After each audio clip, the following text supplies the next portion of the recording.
What's happening, everybody? Welcome back to another episode of Comic Book Weekly. All three of us are here this week, which is good news. And of course, you're with me, Mike Spider Slayer from Comic Book Corner 2.0. Then we have Kat, Comic Uno. I'm back. It was funny. I don't even think I told you guys this, but for the fan who was listening, one of our fans was, or one of our watchers was on like my Facebook page when I showed an airplane picture of me going to Seattle, and they're like, "You're not going to be on this week." I was like, "I'm not going to be on this week, but Mike and Brant will," because they're like, "Are you going to do the show from the plane? Like, what's going on?" Yes, I'm going to fly and do the show. I'm going to do the show live. That would be very disturbing for the other people around. Yeah, I was about to say, I'm sure all the other passengers would love you. Yeah, exactly. And then, of course, we have Brant from Only Good Comics. What's up, everybody? So he's a little unsettled because we had to start. Yeah, I jumped on and Mike was like, "We got to start." And I'm like, "Okay." I said that in my head because I didn't even say anything to them. I was like, "Yeah, I'm here. Let's go." We just had to start because we post this on Facebook as well, live. And so it only goes up to a certain time or it'll just cancel it out. So I was just like, "Bram, we gotta go live right now." No, it wasn't like that. It was more aggressive, actually. I don't care what you want. It doesn't matter. Care if you need a drink. I don't care. You're off the show. Goodbye. You won't be talking about Spider-Man this week. No. But I was also talking to the guys here and was saying, man, I did miss a lot last week because first of all, Ultimate Spider-Man came out. So I was like, oh man, missed out on that. I liked it. I think everyone likes it. And there's so much news. I was shocked. I know we missed the week before. I think we were talking about basically 2 weeks worth of news, basically. Yeah, exactly. That's what it was. But it was a lot of news for both weeks. That's the thing. It was just both weeks had a lot of news. So, and there's a lot of interesting stuff too, like James Tynion making a new production company, stuff like that. Watch the show if you didn't last week. Also, it's fun to do this type of show when I didn't do a review because I just read all my comics last week. So I feel like no one knows my opinions. Anything could happen. Like there's no show. Guys. Anything can happen. Well, first off, I just want to know how many books did you read? 5? No, 6? I had more than that. I had about 11. Oh, that's a lot for you. I usually get 10. I get like 10 to 15. That's what I usually get. I couldn't tell you. I don't remember the last time you got 15 books though. Yeah, it's been a while. It's those big weeks. Let's look. Let's look the last month. Let's look at the history. This week I had 10. Last week I had 10. The week before that I had 10. The week before that I had 13. Oh, still haven't hit that 15 mark yet. No, okay. Let's see. 13. No, 15 yet. There was that week where there was like 15,000 books. I found another 13. Look, I know how to dwindle my pile. Oh, I got 14. That was in December. That was in December. Yes. Man, guys. That was 3 months ago. 3 months ago, I got to read 14. I was blessed to read 14. Well, Brant's got I got 25. November 22nd was 15. November. Oh, yeah, there you go. Yeah. So it wasn't that long ago. I had 20 books this week. I only read 19 of them, but I had 20 books. Do it, man. I think I dwindle. I think I had 17 this week. Well, let me ask you guys: does Radiant Black issue B and A count? Because then I read 11. Oh yeah, I counted them as one book. So yeah, I've actually got 21 then. Yeah, that's true. I always count it as one book. 10 is about the sweet spot for me. I agree. Well, let's talk because we don't actually have that much news. I'm going to go on a tangent. What is the perfect amount of books to read? Because I think 12 is my perfect. 10 still feels like too little, but 12 is a magic number. I'm like, that was just enough. I think you would agree, Mike, that we read too much. Well, I do. I read too much. I think once it gets to 20, it's too much. I agree. And because I wouldn't say it. So, for instance, if I didn't do YouTube, I don't think it would be a problem. Right. But you don't have to read it. Do YouTube, and I have to cover all these comics that I read. I think it's a challenge once I get to the 20 plus mark for sure. Absolutely. I think probably 13 to 15 is the sweet spot for me. Yeah. Like if I have 14 books, I'm like, that's good, because a lot of the time some of those books are number ones. So I like to read those number one books by the next day. So I do my worthy ones video. And most of the time, the average amount of books I read for that video is 5. So if I have like 13 or 14 books, then after those 5 books, after that initial first day of reading, I only have 9 left. So if I have like 8 or 9 left, that's good, because say I don't even read another book until Sunday morning, where I do the rest of my reading most of the time, I can do that. I can manage to read 8 or 7 books in the morning time on Sunday morning. So yeah, I'm like, I read it at 1 a.m. last night. Yeah. If I can get where I only have to read like 2 or 3 books a day, if I spread them out, that's good for me. So yeah, it's like those days when I have to read like 5 or 6. It gets a little much for me. And I know Kat's like, what are you talking about? I read like 11 books every week on one day.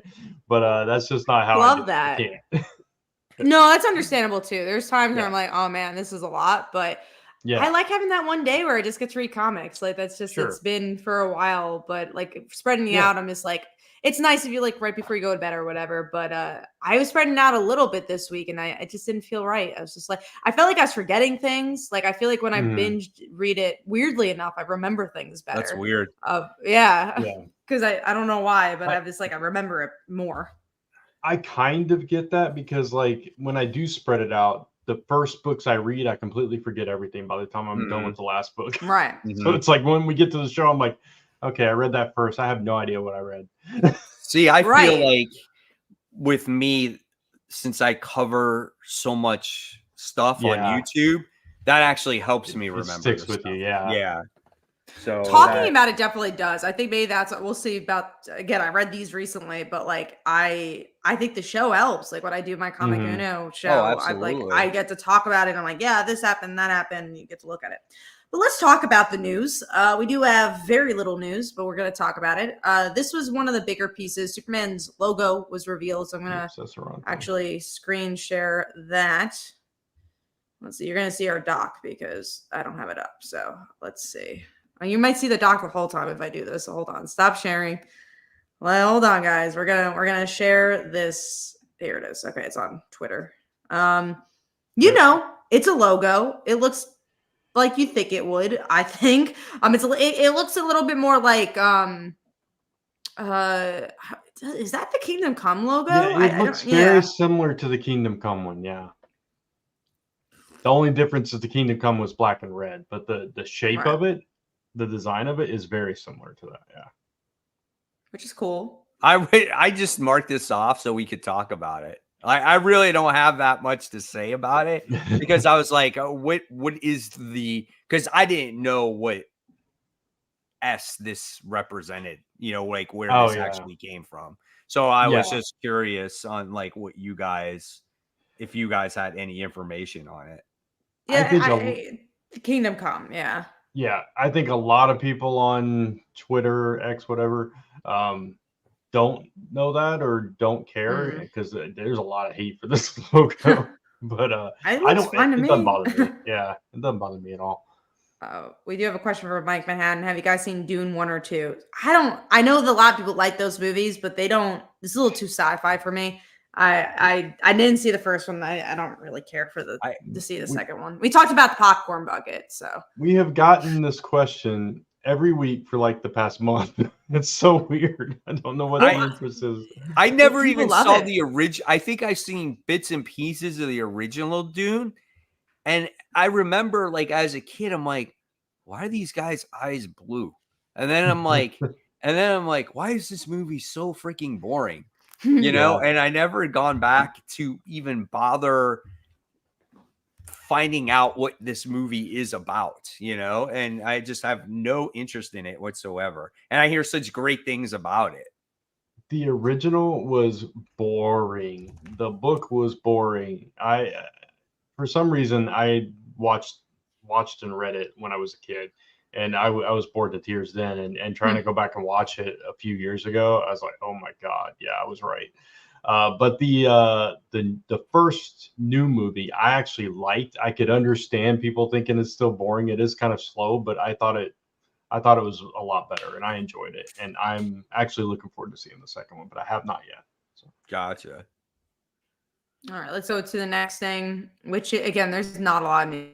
There's one news piece that has to do with a comic that we're gonna probably talk about. Universal Monsters Frankenstein.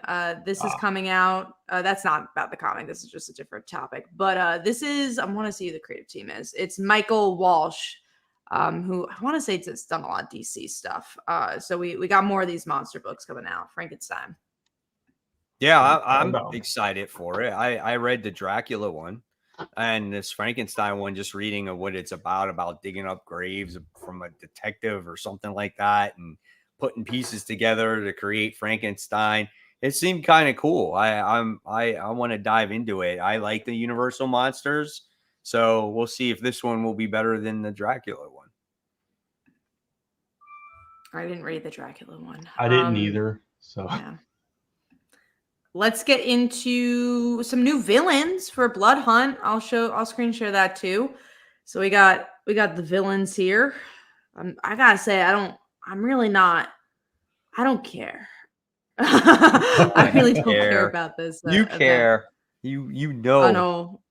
I have to say, I really don't care about this. What is that white guy up there? What's his name? His name is Bloodstorm. Look at the barbed wire guy. Like, is that Bloodstorm 1? Oh, then there's got to be a 2. Then there's McGrim, because that's a cool name. McGrim? McGrim. Is he from McDonald's? He is. It's the McGrib. Except he's a Grim. We got. I was going to say, the only reason I marked this was to talk about these costumes. They are something. Designs. They honestly. Yeah, I don't. Again, this just doesn't look like it's gonna be for me. I'll just say that again. Nothing against it. Like, I kind of like the look of the barbed wire guy. I thought that one was kind of cool. That can't be very like comfortable to walk in. Like, how does you know what I'm saying? Like, I mean, they're all vampires, so I don't imagine anything about them is comfortable. How is Damascene a vampire? He doesn't even have a mouth. He's like like a wannabe Wolverine. Like. Seriously, man. And then who's the other guy? Unusual. What is that? He's like, I couldn't think of a name, so why not? I'm unusual, so I'll go with that. What's the other one? Smoke Eater. He looks a lot like a Krakoa character. Is he like the leader? You think he's the leader? I don't think there is a leader. I think he's the leader. Oh man! But you guys picking it up? Some of their abilities were a little interesting. Like one was like getting hit by 1,000 paper cuts or something like. I was. What did they all coming out of? Are they coming out of a truck? Look, he's like holding a truck door. It looks like a case, like one of those like. It's a truck. It's a truck. No, it's a truck. There's a tire. Okay. Yeah. It's like, come on, guys, let's make our grand entrance by exiting out of an 18-wheeler. It's kind of funny. They're the Blood Coven for anybody wondering out there. That's their name. I've been trying to scroll down and up because you can't really see everybody in this picture. Yeah. So, but they are. Yeah, they're. Where is the name? Yeah, Blood Coven. Yeah, there it is. Yeah. But that's that. That's those cool character designs. I'm on board, man. I'm not buying all the tie-ins, though. No, I'll pick up the first issue. Yeah, for sure. Who knew Beast World was going to be as good as it was? Like, as much as we were like joking around. Like, I genuinely will give it a shot. It just, I know that they created this event for Blade, and it's just so interesting that movie's not coming out. So I know. It's a shame. What are they doing? Yeah. But that's what Mike and I were saying last week. It's like, well, Beast World was a lot better than we expected. So maybe, just maybe, hopefully, but we'll see. We also have is this Dom's truck from Phantom Road. We will talk about Phantom Road. I read Phantom Road this week. Yeah, I did not, but I do remember the truck. The truck was definitely a big part of the book. We do have one more, which kind of leads us to our books, but we do have a couple other things to talk about before we get to our books. We actually have a sponsor this week as well. And also our main topic. We'll probably talk about our main topic before we talk about the sponsor. But yeah, with the Woman of Marvel, I did read it. We'll talk more about the book itself, but they actually do tease what the new X-Men teams are going to be, and it was Kitty Pryde and Rogue. And I'm all for that. Like I'll read a kitty book, and Rogue's cool. So yeah, I thought it was interesting that they did reveal something in that book. Like it was better than I expected. I won't say it was like, man, if you guys didn't read this book, go pick it up. But I was Are like, they oh, at going to least be you the get to leaders tease of the us. 2 X-Men books? That's what they tease. So in the end of the issue, it's Madam Web telling the future, and you just kind of see them as like, this is what the Women of Marvel are going to be doing in the next year, you know? So it was interesting enough to see that. So you can only think, but we also have the rumor, and maybe not rumor, that Gail Simone is going to be writing an X-Men book. She joined the X-Men forums, so I feel like she most likely will be confirmed that she's going to be writing something. I definitely something, but I don't think they've confirmed. Like, I don't know if there's been a press release. I just know that there's been talks. You guys could let us know in the comment. Yeah, the Madam Web movie sucked. Sometimes you need a bad movie, guys, and I enjoyed the bad movie. Seen it. It is so bad, and in a fun way. You know, it's like I like a good bad movie and something you could talk about. So it's not a good movie, but that's sometimes what you're going to the theater for. No one cares for Madam Web. Yeah, I will say most of the time. You can't say nobody cares for Madam Web. Yeah. I'm sure there's somebody out there. I'm sure there's some super fan that cares about Madam Web. Yeah, Dakota Johnson does not care about Madam Web. If that was the comment, she does not care about Madam Web. I mean, like, obviously, like, again, all joking aside, like, she's blind, she has a disability. Like, I think that's really cool, and I think it's interesting to see that representation. And I'm sure, like, there are people that like her because of that. But yeah, Madam Web, obviously they are just pushing for some of the movies that are coming out. Like Blade was a good example, like we talked about with Blood Hunt. The movies are coming out, they want to do something with the comics to show that.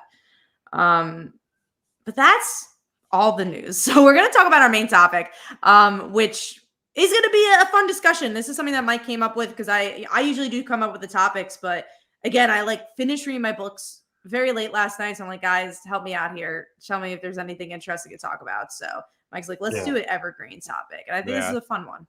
Yeah, Mike came through because I had nothing. So this is like, how we were talking about like guilty pleasure movies. So, is there a guilty pleasure comic book? Or something you won't drop? Yeah. Or is there something that you won't drop no matter what? So we want to know that in the comments below. And then, we're going to go through our list as well, because I think this is fun. And, I'll start off with one of mine first. And I know a lot of you guys already know that one of my guilty pleasure comic books is Savage Dragon. No matter what I go through with that series and what I read through that series, I always read it, no matter what. And ever since Malcolm Dragon had a kid and that kid became, had a girlfriend, it's become this XXX type of comic book. And, the last issue just, it just proves it once again that that's what it's become. And, it just like, I think 2 issues have come out in the past year. And this past issue had freaking Steamboat Willie in it. It had Mickey Mouse in it, and, he was saying some raunchy stuff to Malcolm Dragon and his girlfriend, but it just made me laugh because you didn't expect anything to come out of it. But no matter what, that book, I always read it because it goes back to the day when Eric Larson was the Spider-Man artist. Image Comics too. Yep. And he started Image Comics, and I was like, I'm going to follow this book. And Savage Dragon actually was really solid book at one point, but since I have like every issue, it's like one of those things where I just continue it. So, and that's one of my books so far. So let's go with Kat. What's yours? I'm going to pick this because I know everyone's going to pick it. So I kind of just want to get it over with. And that's Amazing Spider-Man. Of course. Yeah, definitely on my list. Yeah, look, we've been reading it forever. And it's interesting because it's that one book that we all really, really care about. And we will, there's literally, the book could have blank pages and I'll still pick it up. So like it's just something I like having in my collection. It's been my longest running comic I've read too, and I know that's for Mike as well. Like I remember like first making my pull list in like 7th grade and doing it through Midtown Comics. So like, well, I know I like Spider-Man and having amazing Spider-Man on there. So like since then I've been reading Spider-Man consistently, and obviously you pick up your back issues and stuff like that. I just like Spider-Man, so I'll never drop it. Yeah, there's so much history when it comes to the character. And I know the stories are not maybe as great as they once were, but the thing is there's so much good. There's so much emotional attachment to those comics, like when I remember going to the store and buying my first Amazing Spider-Man comic. And I remember, just all those great stories, the introduction to Venom, the constant hunt for finding back issues, and like Kat said, like, the continuation of the run of how many continuous issues that you have. And you know what? As maybe these stories are not as good, we love talking about the character, and the book and everything that's going on. So that's just another one of those reasons, We'll talk about it this week. Oh yeah. Yeah, sure. Absolutely. I'm with you all. It's like when I first started going to the comic shop, that was like the first book that I would grab. So I just had that one little blip in my collection with J. Michael Straczynski. But that's the only time. Interesting. Only time where you dropped it. I feel like it's gotten worse since. Not worse. I hate using those words, but I would say I have not. There is moments I have not liked more now than back then. Yes. Yeah. At that period of time, though, I didn't have a whole lot of money, so it was like if I had to be even more like very choosy at the time. So So what is another book then, Brant? Besides Amazing Spider-Man, X-Men. Actually, no matter how bad it gets, and we talked about how bad it gets, I stick with X-Men. You do. I always have to read X-Men. It's another one of those books that just goes back to the beginning, like when Jim Lee and Claremont were on the book, and from the cartoons and everything. I've just been an X-Men fan for as long as I can remember. I love the characters, and sometimes I really hate the book, like really hate the book, and I just cannot stop reading it. I just can't. There was a period of time, like in the early 2000s, where it got really bad, and like everybody hated it, and I just kept reading it no matter what. I don't know. It's one of those books. I love those characters, and I have just such an affinity for the X-Men. So Amazing Spider-Man and X-Men were both on my list as well. Yeah. It's almost like staples, like when you were a kid and you read those books and you're like, I have to stick with this book. And I feel like it's almost, you need to read it just to have an understanding of what's going on. So, and I agree. I like those characters too. Will anything ever match, Claremont's run in your eyes? Probably not, Right. Let's just hope though there's a new run that comes out for X-Men for the next generation to enjoy, Yeah. I definitely agree. I hated New X-Men, like the Grant Morrison, the Grant Morrison stuff. I hated it. Still read it. X-Men was very close to being on my list, but I actually have dropped it, especially recently. Krakoa was the thing that kind of broke me, where I was just like, I don't see an end. And I would always pick up Kitty. I think that's a better way to say, like, anything Kitty's in, I really, really try hard to pick up. And I'm still pretty consistent with that. But I've dropped X-Men, and I don't think I've done that in ever since now, which is kind of crazy, because I remember even the X-Men Gold days and the red stuff, that was probably the closest I got, but I read all X-Men Gold. Yeah. So Rennie asked an interesting question. Do you include the whole line or just that one specific book? Like one if you say specific Batman, book. Yeah, do you include Detective? Yeah, for me it's just one specific book, because in that case, like I don't read all the X-Men titles. I haven't like not dropped all the X-Men titles, but that main X-Men title, whichever one it is at the time, I have to keep that. Yeah, because then it's like, especially we're Spider-Man fans, like I know I'm good. I can't read every single Spider-Man book. That'd be so expensive, Yeah.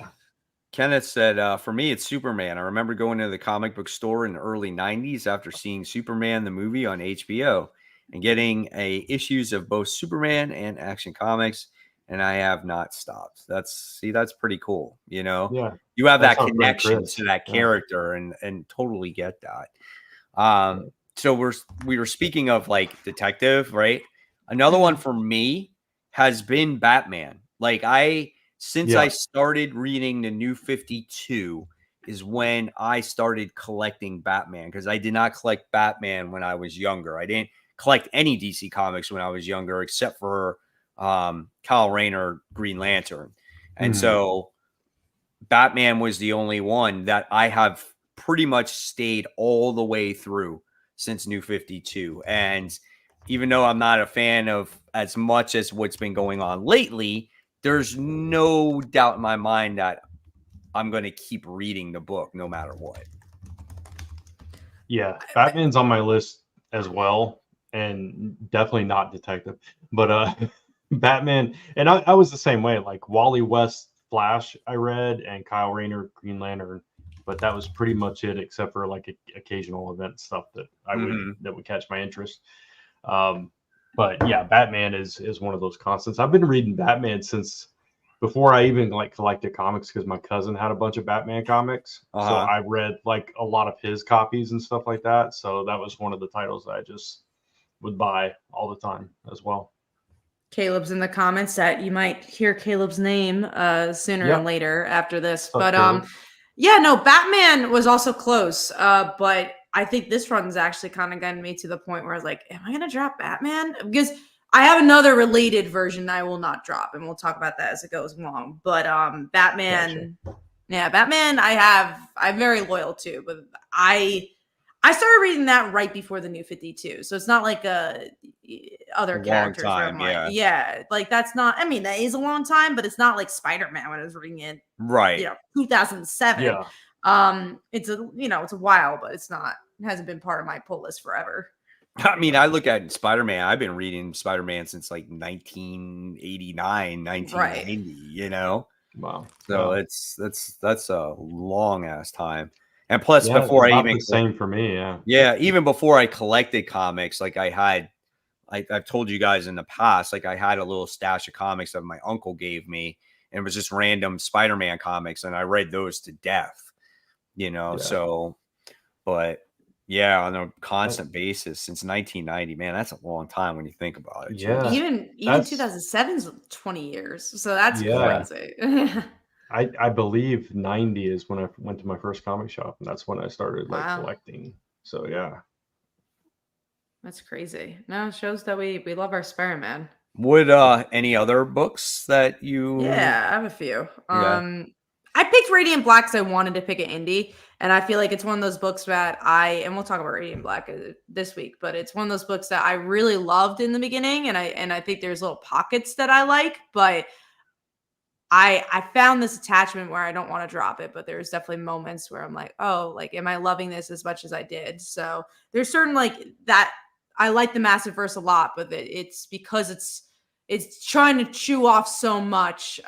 Sometimes I'm like, oh man, I wonder how long this is gonna go for, like what, when does it start getting like, wow, this is like, feels like the first arc again. Right. Yeah. I went back and forth with including the Massiveverse stuff on my list, because I'm not enjoying it as much as I was either, but I'm so like invested in that world now that I love Radiant Black. I'm not loving the series at the moment. So I think it's one of those books like you get, I'm so, into it, invested in it, that I couldn't see myself dropping it, at least not right now. So Manuel asked, have you guys read Inferno Girl Red? Yeah, I think we all did. Yeah. I want to say To the End, but I don't remember if I dropped that or not, but we did all at least read the first issue. I read the first two. Yeah. Did all three come out? Yeah, you're Inferno Girl Red. No, I think wasn't there 3 parts, or was this just 2? I want to say only the first part, because there was a graphic novel that came out. And then they re-released it. It's a little because they had the Kickstarter for that one. Right. They did 2 Kickstarters for it, I believe. And they did like double issue releases or something like that, right? Yes. So this is Okay. Comic Nation says Inferno Girl Red was only 3 3 issues, and issues. then a second volume got funded. Okay, on that's what it Kickstarter, was. Yes. Yeah. Okay. So I just like, I So- know they broke it apart, but I don't remember. Yeah. I'm pretty sure I read whatever is printed and out in the stores at this point. So. I didn't write this because it's just always been so consistent, but Serenity brings up Power Rangers. That's something I definitely would never drop. But it's literally, I've never had the question to drop it because it's been so good for over 100 issues, which is so crazy to say. Yeah. The funny thing. Oh, go ahead, Brant. Go ahead. I was going to say similarly for me, G.I. Joe is something I would never drop. But I always enjoy G.I. Joe, so it's not the same. So I'll say a book that like I always, most of the time, always get no matter what, and you guys know my pain with it is She-Hulk, right? It's one of those books where it's like you want to continuously buy it to see if it's going to get better, and you love the character so much, but it's not quite where you want it to be, you know? Or it's like maybe Kat with how she is with Power Pack. You know, she'll like buy whatever Power Pack comes out. There's not enough Power Pack that comes out for this to be on this but list. no matter what, you'll buy it because it's like barely out. Or say like Brant and I, when it comes to like New Warriors or like a Dark Hawk comic or something like that, you know? Yeah. We never talked about it, Brant. What did you think of the Night Thrasher book? All right, we weren't on that week. Yeah. I thought it was okay, but it wasn't. There was something about it that felt like it's kind of hard to explain it. And it's been a while since I read it, so I'm trying to remember. But it felt like it was rushed, but at the same time, nothing happened. It was kind of a weird vibe with that book. Like so much happened, but so little was actually said. Yeah. It felt a little generic to me too, you know? Yeah, a little bit. So, but we'll see what happens with it. I mean, why not? Just Tavia asks about. Go on. No, I was just gonna say again, it could be one of those books where it's just like you don't see the character that often, so you're gonna want to continue to read it. Right. Fast forward though, it comes back again. Tevye asks, what about Invincible? I don't think we're including books that have ended completely because I don't see Invincible coming back, so it's hard to travel back in time on that. If you look back in time, like I bought that book no matter what. Like, there was no way. There was no way I was ever going to drop that book. And then the same with like The Walking Dead. But those books were really, really good. You know, they were consistent. Yeah. Right. The name changes to Cats Ride or Die for Runaways. Hell yeah. I should have included that here. But again, Runaways hasn't been that bad, you know, so it's hard to say that. I am too, though. Like, even when it was bad, it post post the first volume, those, you know, those follow-up volumes, which were not great. I love Runaways. Like the TV show wasn't great either, but I watched every single bit of it and wanted more. I love those characters. I love every iteration of those characters. So I like the TV show. I enjoyed the TV show. I did too, but I'm saying a lot of people didn't, you know. So yeah, Runaways is not for everybody. I think it's one of those things. Spider Girl, Tevye says, yeah, but again, it's all like what I try to pick for the list is things that consistently come out. Like, yeah, of course, Spider Girl I'm gonna pick up, but I'll name some of the other ones I have here. Spider Gwen. That's another one. I knew that was going to be on yours, yeah, because I'm never gonna drop that, and it's a book that does come out consistently. Like it's a lot of miniseries that comes out for it, so that was an easy one to pick up. But it's to be like, oh yeah, there's some volumes I really didn't like, but Spider Gwen, Ms. Marvel's another one for me where I love Ms. Marvel. I'll never drop her. But you know, some of the volumes have been inconsistent, and then my last one was in the same vein, Batgirls. Anything Batgirl related, even the Birds of Prey, like they sucked me back in when Barbara Gordon showed up, and I was like, I gotta pick this up again. And Cassandra Cain being in it, it's like I love my Batgirls, and honestly, like I've been rewarded for it too, especially me and Brant with the Batgirl series, where it had a really hard start, but then once I started getting into it, like it was a solid series. Right. Yeah, I think Nightwing is another one for me. Oh yeah, Nightwing. That's a right. perfect. Yeah, that's Yeah. perfect example. Because Yeah. it's like, go ahead. You're the one that picked it, so go ahead, talk. No, go ahead. Because I was going to do a little sidetrack real quick. But go Oh, ahead. okay. Nightwing is perfect because it's like it was one of those books where you like the character and you want to see the adventure, and you're like, well, maybe this issue something's going to actually happen.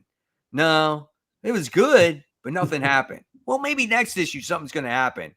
Still didn't happen, but I'm going to keep reading it. And we've read, and Tom Taylor is doing this book forever, and he's almost done with it. But yeah, I totally get what you. This is the perfect example for this topic. That was really close for me too. And honestly, I've been picking up pretty consistently too since probably like Kyle Higgins' run. But yeah, those are. I mean, any other titles you guys could think of? Those are all mine. Well, Miss Marvel was almost on my list too, and I was like, well, should I? I just lost my earbud. Should I include it because it's like you said, a bunch of miniseries and stuff like that at this point. But it's true. It's like no matter what they are, I still pick them up and enjoy them because I really like the character. Another one, it's not really an ongoing series, and it's one that came out this week, and that's why it's on my mind, which is World Tree. I'm not enjoying this book, but it's like at this point I want to finish it, you know? So I think I'm dropping it because Are you? Yeah, because I didn't like that. When it came back from its break, I didn't like that issue. I felt lost. Yeah. And then I was like, and then when this issue most recently came out, what was it, last week? I was at the shop and I was looking at it and I'm like, I'm just not feeling it anymore, you know? Yeah. No, I get that. And it was kind of like, we talked about this, kind of like Local Man for me when it went on its hiatus and then it came back. You know, it's just a little frustrating there, but right, totally. But yeah, it definitely. Local Man didn't find its groove again, but it's a little better than it was. Any other books you guys can think of? No, those are the big ones. It's hard because it's a good topic. It's a little. There's some certain sections that are hard because again, Runaways is like, yeah, of course, I'm gonna pick that up, but every 10 years, I guess I'll pick it up because it doesn't come out very often. Oh, Saga. Saga, I continue to pick that one up. Yeah, that's a good one. But when is it coming back again? It's been gone forever again. I don't know.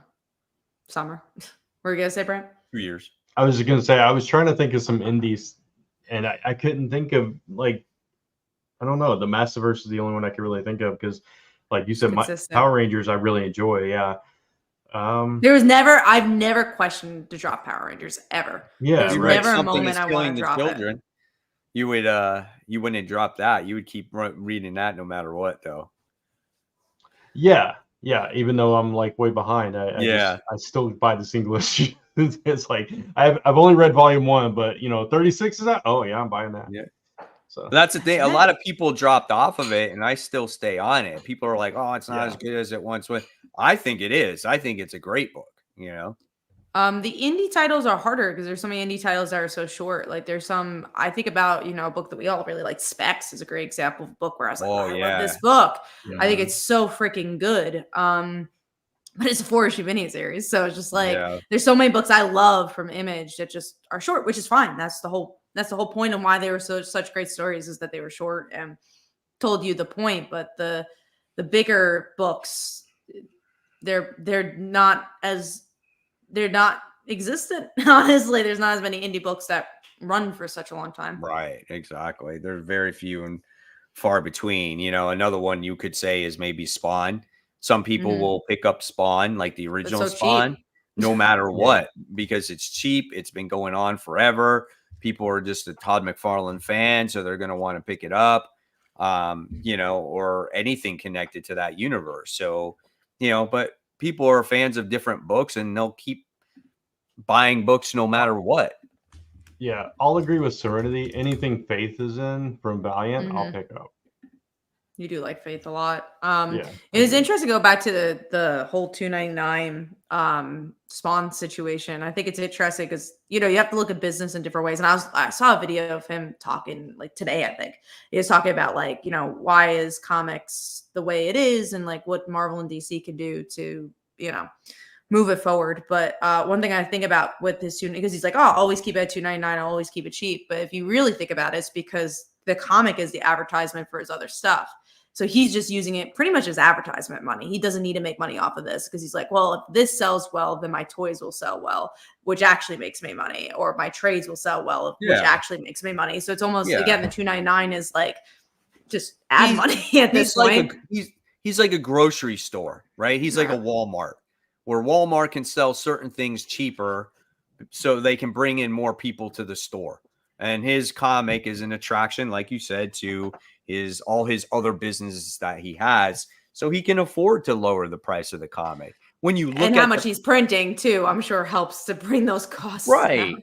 And then when you look at the comic itself, it's 24 pages. It's not like it's 30 pages or 32 pages. Right. It's 24 pages for $2.99, but the quality of the comic is really good. It's not cheap paper. It's the way it's made. It's good. He's got good artists on there. So it's not some cheap trash, Yeah, no. And I think that was a big point he made in the video too. And again, I just saw a clip. I'm sure it was a bigger interview that he was talking about, but that was like a big point. It was like, oh, also bring in quality stuff. Like just do stuff that you think people will buy. And, it's good advice, but I just thought that was interesting. So that's our main topic. I think we are going to move into our sponsor here. So Caleb, if you're still watching, Caleb's Kickstarter is our sponsor.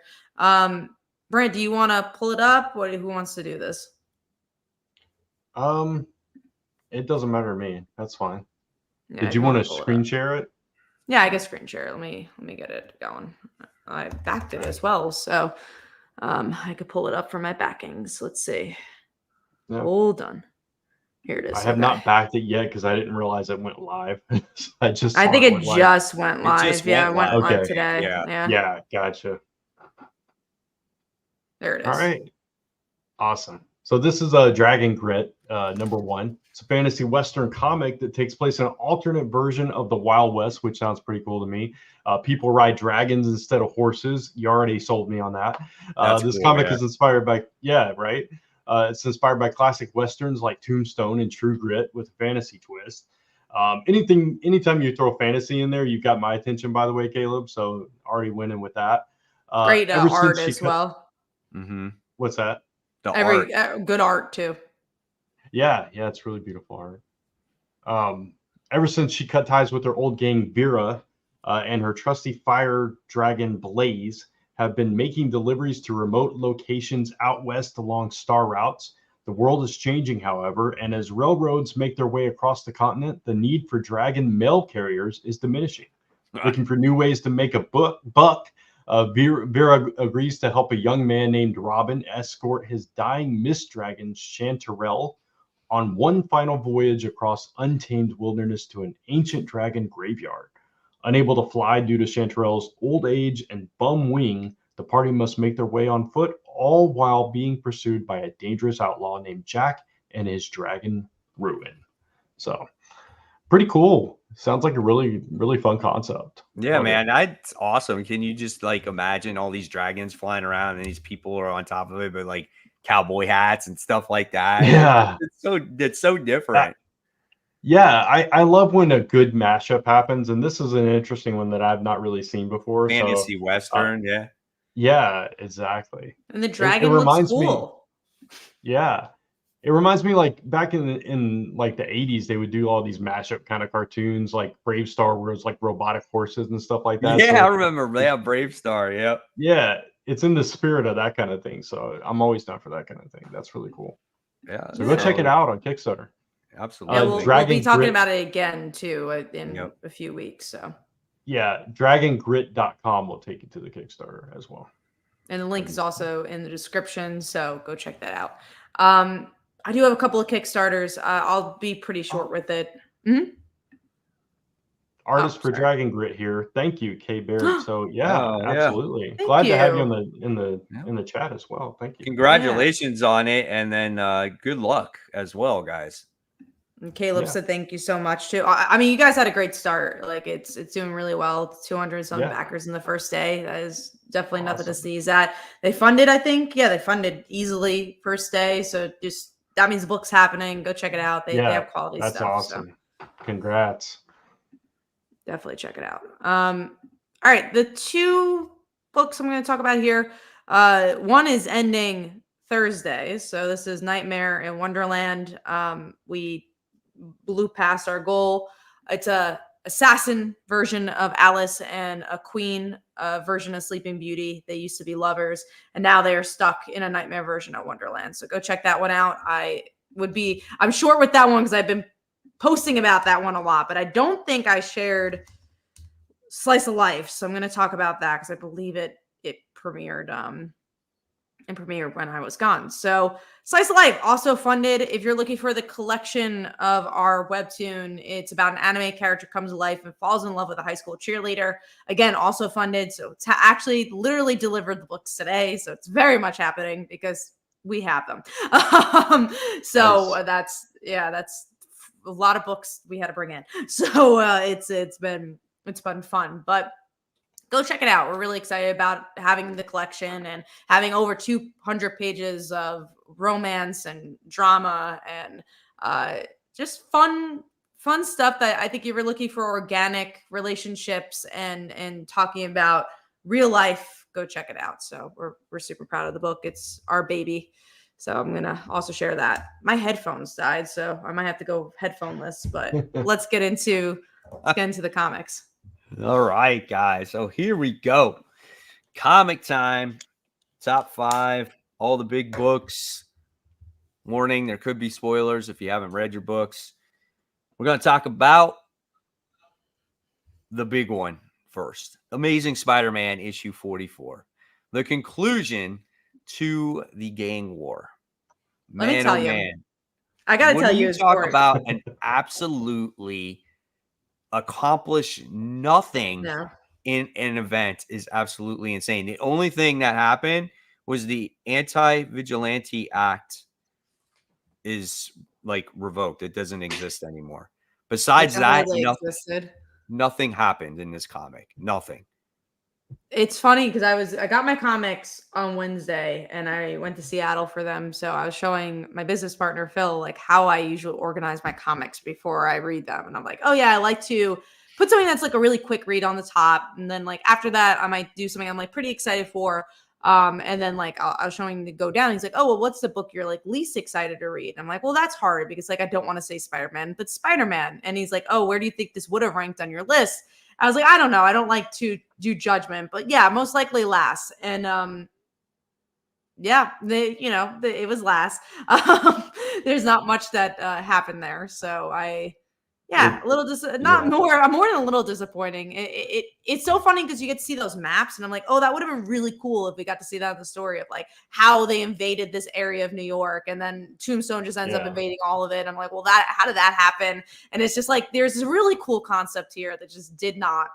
Oh, it could have been great on the page. Yeah, I mean, it's Central Park. It was a Central Park fight. That's all it was until everybody fell on the ground, and that was it. And what was the whole point of Madame Mask? Like, it seemed like she had this grand scheme, and it was just like that first issue, that Fear Strike issue. It was like, oh, she's the major player, you know? It's like, what's her angle here? How is she gonna? And it just every issue that came out became more and more of nothing. It felt like the ultimate goal was to get Tombstone back to be a villain. And against Spider-Man. And it's like, where did that come from? Why was that the point of it? I agree. I think what they started to do with Madame Mask was really cool and different. And I was excited to see like her take charge and be like the new, Queen Pin or whatever you want to call her. I thought that would have been a really cool direction, not just for Spider-Man, but just the whole Marvel universe. I thought that would be interesting. And it kind of fizzled out. And I didn't love to see that. It was very low on my list as well. Absolutely. I would have loved for her to be the new person in charge of all the gangs and, shake all that up. Randy could have died. We don't need him, right? Like, definitely not. Randy could have died. He could have died. Like, again, there's nothing ever at stake in these books, right? It's like he could have died. The beetle could have killed him, right? It could have been in Some a very drama. emotional comic book, but instead we get the beetle now who mysteriously disappears. We don't even know what happens to her, right? So you don't know when you're going to see her again. And it's just, it was pointless. Nothing happens. It's just very frustrating. And this is what there's two things I'm so curious about. Well, yeah, Madame Mask, I do want to say, like, it's so disappointing how far that fell because she was so interesting when they introduced her to the story. But then there's the other idea. They've been building up to this arc for like a year. What do they build it up to now?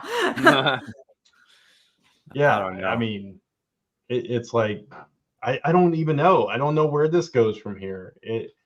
Like, is Tombstone that big of a threat that it's gonna change everything? It's like They didn't introduce why he would be besides like he's Right. Tombstone and I guess that's cool. And we already know that Wilson Fisk is going to be back on top. I mean, this no matter what happens, it's like, Yeah. you know, it's not going to last. So, and then when you they've already kind of pretty much said that, yeah, right. And then when you couple it with the art and just all the close-up pictures and just the horrible fighting and just nothing made sense in that comic, man. Yeah, like in this issue, wasn't like I forget who did it, but like they took off the things that was controlling Count Nefaria and Silvermane's like, oh, we were being controlled. Now let's kill my daughter. Like, what was that? Like, it looked like these little glowing buttons, and you're like, what is that? What was that supposed to do? You know? Yeah. Jeez. I'm telling you, did you see Rabble in this issue? The way she looked? She just flew away. She's just like, this doesn't make any sense, so I'm gonna fly away. Well, the fight in general, like Jackpot shows up. Oh my god! It's what was that? Yeah. Oh, that was funny. So Spider-Boy, who's supposedly been this missing sidekick of Peter that's worked with him for years, is now taking direction from Jackpot, who's been a hero for about 5 minutes. Yeah. It was so weird. Love and that. Again, I love Mary Jane. I think it's cool that she's Jackpot, but in this issue, it just made nothing made sense. She didn't talk to Peter. It was just like they really had anyone show up in this fight. They're like, Jackpot, you want to be here?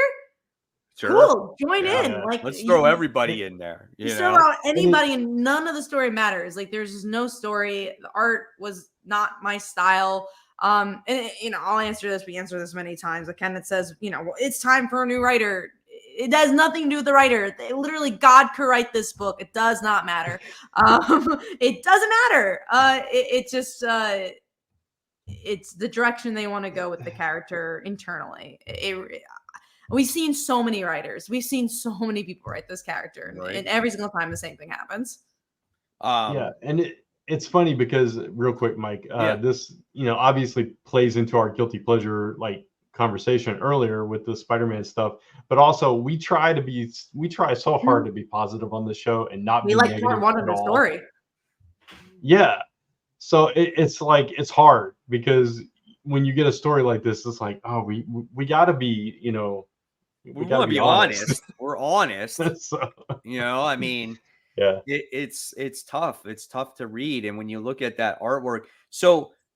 Like, for instance, think about how good Gang War could have been if you had the same art as you did in Miles Morales Spider-Man.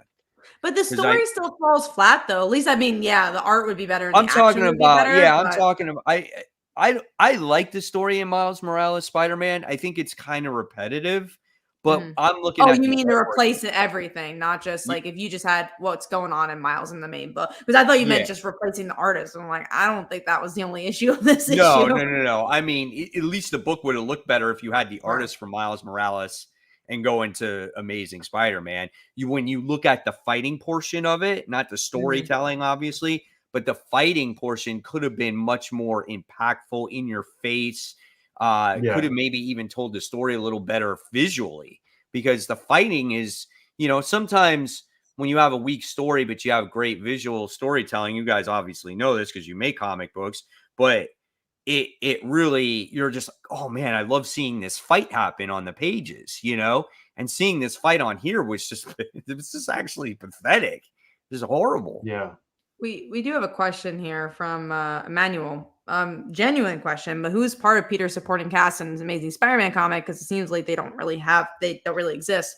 Yeah, it's true. Yeah, no, it's a good point because there's a revolving door because like it's almost like a pretend supporting cast because you're like, oh yeah, Randy will show up this issue, and then I guess J. Jonah Jameson will show up.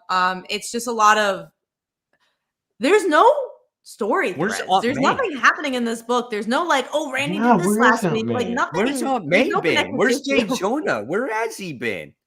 Where's J? Yeah. What happened to Black Cat? Black Cat should have been in this event, and she was like, "We split up, and now we're freaking gone." She's like, not even. Yeah, that's not so even to true. be seen.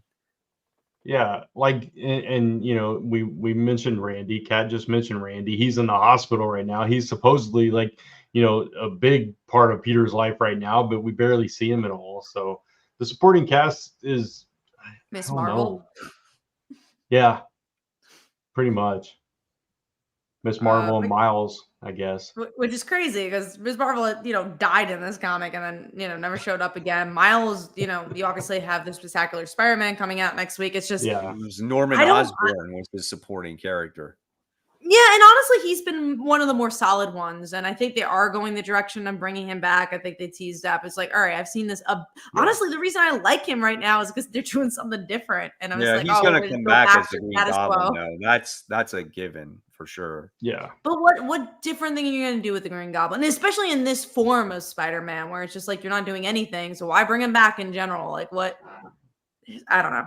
It's definitely frustrating. I hope we find. We all really like that one arc. I don't even remember the arc is anymore, but we like that one arc from a few months ago, and I wish things would be more consistent. I literally can't remember what happened in that arc. That's how bad it is. And I keep thinking about Wreck Rap, and I was like, that he showed up right after the arc we liked.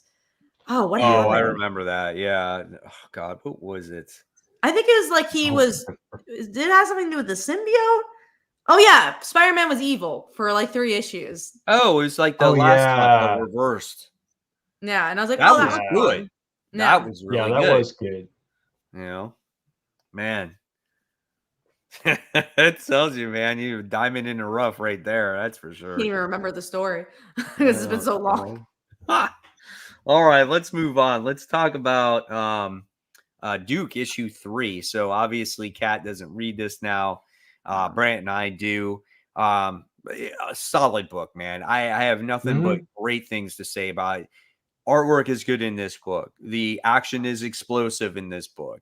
We get to see the Baroness in this issue, and we get to see her history. We get to see her, like, where she came from and why she does what she does.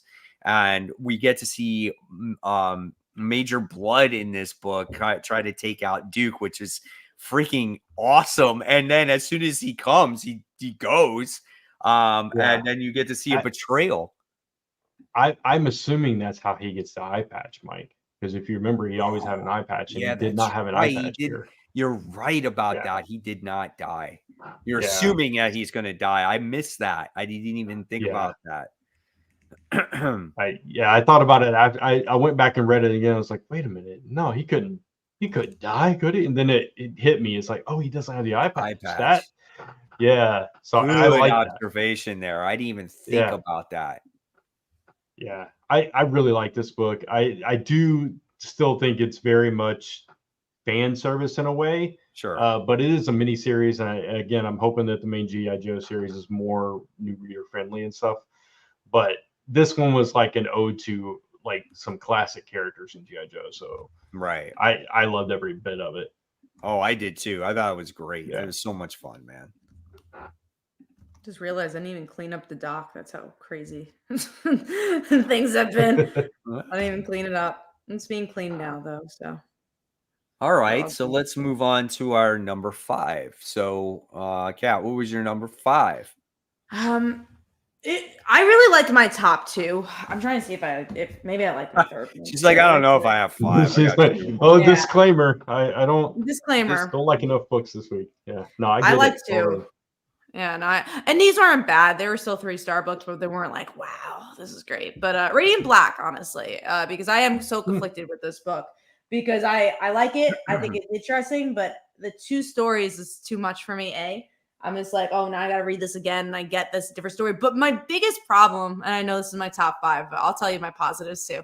But my biggest problem is that nothing feels real. Like someone dies. I'm like, well, what is real? Like what matters? That's So the thing. I don't know that any of it's real. That's the problem. Right. And it's just so weird to read that for like 7 issues.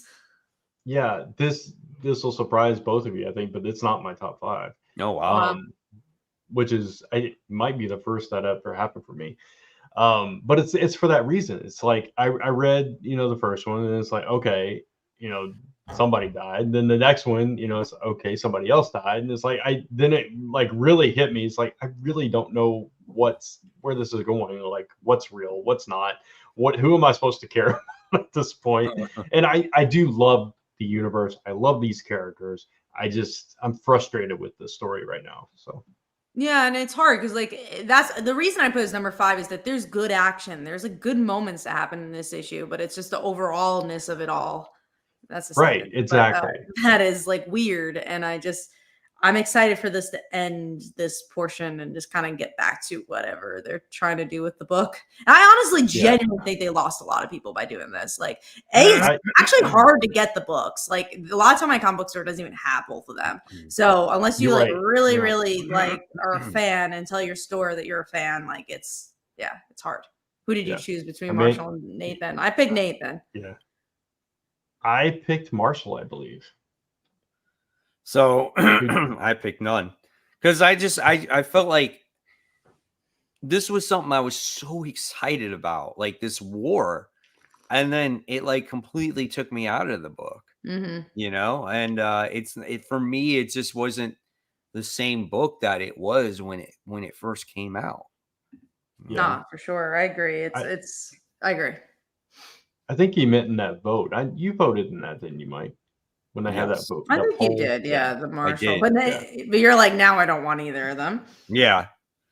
It doesn't matter to me. I mean, you dropped it, right? I dropped it. I mean, maybe if the book gets out of this whole nonsense with the war and everything and no more 2 issues and and I hear that it's picking back up again, maybe I'll jump back on board because I really liked it. And it felt like almost like an Invincible in a way to me in the beginning. Yeah, exactly. This lighthearted, fun book. And I feel like it's lost its way, They just they dove into this war too early, I think. Right. Yeah. I agree. More build up. Yeah. I agree. And honestly get to know the characters more. At least the team. The radio, and I know they had the spin-off series, but again, I always go back to Power Rangers, the current Power Rangers, especially. I think even though this week I don't think Power Rangers is in my top 5, but usually it does a really good job at like balancing things and making things feel important. So Brian, what was your number 5? I think I'm going. I had a weird week too, even though I read so many books. Like I was going back and forth between a couple of books. So anyway, I think I'm going with Green Arrow. Oh, really? Green Arrow's low for you? Lower, I guess. Is it? Oh, you have it higher. I love the issue. I thought the art was really good, and the ending with Amanda Waller. Nice. Yeah. I like the Amanda Waller stuff, obviously, and the twist, like what how she's trying to recruit Green Arrow and all that stuff. I like it. I don't love it, so. If there was books that I enjoyed a lot more this week, it probably wouldn't have made my top 5. But I do enjoy the book. I like the book. It's one of the books I'm enjoying overall, but it's not like one of my favorite books. I don't know how to explain it. I liked Green Arrow too. I thought it was pretty cool. I definitely did not see that ending coming. Not at all. I was like, wow, like, are we really going there? I like that. I like this arc a lot more than I like the first one. And I think that's why I'm like, is Green Arrow my favorite series? Yeah. I don't know because of that first arc, but the second arc, it feels like classic superhero storytelling to me. It's bringing something new to Oliver Queen. I like how the family's involved. Again, I think the art's really good for this book. Yeah. I like that you get into Ollie's head. I feel like things are moving, things are happening. I liked it. I thought it was a really solid issue. I want to see where this goes. So I liked it. Yeah. I liked it too. I thought it was cool. I was taken back by the whole sanctuary thing. I'm like, Mhm. Yeah. what the Oh, I hell? forgot about that. Yeah. I forgot that happened at the end. Yeah. So if I remember that, it might have been placed a little bit higher. Right. Because So I that forgot about brings a that. whole other element to this comic now. Like, Right. didn't Yeah. the sanctuary get destroyed? Like, weren't we done with that? Right. Like, we're gonna bring Yeah. back the confessionals and all this shit. Like, I have no idea. I guess does she want the dirt on the superheroes? Like, Yeah. it's You're kind of absolutely right. This was it. We were talking about it earlier. This is one of the first books I read this week, so I forgot that one detail, and yeah, it yeah, kind of skewed my ratings. But oh So well. it's now near your number one pick. So that's nice. yeah. Not quite number one, but it would be up there. It'd probably be my number two, honestly. But I I'll leave it at five. I'm just gonna mention this. Like, I don't read Conan books, but I got this Savage Sword Conan like magazine book, Mm. Yeah, and this was I almost in saw it my in your top haul. 5. Huh? Yeah, I saw it in your haul. Yeah, You and it was flipping through it. Yeah. actually it's like a magazine. It goes back to like the old days of like Conan books, and the main story of this was really, really good. Like, it was excellent. Cool. Just like how Conan was with this prince, and this prince betrayed him multiple times. They went on this mission to this other kingdom, and just like it was just so gritty and just reminded me of almost like I was watching a movie. Like, it was so good. It's black and white. There's no color in it. And it's long. It's like 80 pages, but it's 80 pages and you've only paid $5. I think it was like $5.99 for the book or whatnot. And it was just such a well told story. And I really liked it. And so I think there's going to be, from what people were telling me, there's going to be 6 of them. So I think I'm just going to continue it and see where it goes from here. So I liked it. It's like the first Conan book I actually read. But my number 5 is actually Phantom Road issue 9. So This was a good issue. This was probably finally got back on track. the best issue of Phantom Road, because it really pushes the story. Like, you finally get some information on these characters, right? And you finally got that stupid little egg in an to hatch. interesting way too. The way they did it was not an exposition dump. I really like the way they did it. It was just like, from the very beginning, these two have been attached to this egg and they could never leave. They've always been attached. And now that this thing has hatched, it's this little baby thing. And once they touch it, they're like linked with each other and they saw each other's past, right? Which was so intriguing. Like, I was like, oh my God. So you got to see Dom and you get to see, like, what happened to his boy in this horrific accident. And then you wind up getting to see the girl. What's her name? I forgot her name. I don't know her name either. You get to see her, right? And you get to see how she was abused at school. And it was just insane. So right away, what this book does now is it gets you more attached to the characters. And what this little creature does to the people that are after it, it reminded me of a Stranger Things situation where it blows up their brains, Oh my God. The mystery. The ending was like there's all these people dead around them. So they're like, oh man, they're gonna want to be wanted now. But then there's the detective that you get a little bit of her. You don't get her full past yet. So you're like, oh, there's still that mystery that's driving you home. There. Yeah, it was a really well done issue. Phantom Road is this weird book where I just say, oh man, I love this book, and I don't exactly know why, because it is. There are parts that are a little slower, but then it really works for it. Again, it's not a very obvious book. It doesn't straight out tell you what happened in their past. You just see little visuals of it. And you're like, oh, that's really interesting. So I like this book a lot. It's good. Oh yeah. And it's like, it's like, but it's such a fast read though for me. Yeah. Like, I read it and I'm just like, it's done just like this. I kind of like that sometimes though, because we have so many. I do too. Like, I like fast read books, but at the end as well, I'm kind of like, oh man, like, it gets you hooked and you just like want to read another page of it or two, Yeah. Me and Brant were talking about that last week with like Cobra Commander. Like, the book like just abruptly ended and you're like, shit, it's good cliffhanger. It means it's did its job, but it's like you can't wait for that next issue. KG Comics asks if it's a small haul this week. I don't think so. I think I'm even getting a good amount of books. I'm looking now. I'm really curious if I'm getting 15 books. Let's see. I think I'm getting around 15 or 16, I think. 8, 6, 9, 10, 11. I'm getting 13. That's actually pretty close. So it's a pretty big haul for me. And then you have some of the bigger books coming out because you have Spider-Man, you have Ultimate X-Men, which I'm sure we'll talk more and most anticipated. But yeah, it's a bigger week. Yep, absolutely. All right. So okay, we did our number 5. So let's go to the Flash issue 6. You guys read that. I'm gonna get some the water. Jay Garrick one, yeah. I didn't like this issue as much as I've liked the other ones. This one felt a little bit more generic where the daughter gets kidnapped. You get a little bit more of the villain. I wasn't into this one as much. Yeah, same. Sorry, I was counting my books for tomorrow. I think I'm excited for the countdown. What is it? Yeah, like 15. 15. Yeah, somewhere around there. I lost count, but yeah, no, I completely agree with you. This one was just not as good as the previous ones. I really enjoyed the series up to this point, and then this one was just kind of like, I don't know. It felt a little abrupt, and just I don't know. It just didn't come together for me for some reason. No, I was glad. I wasn't sure if it was because I read it quickly or something. I was like, oh man, yeah, I wasn't feeling this as much.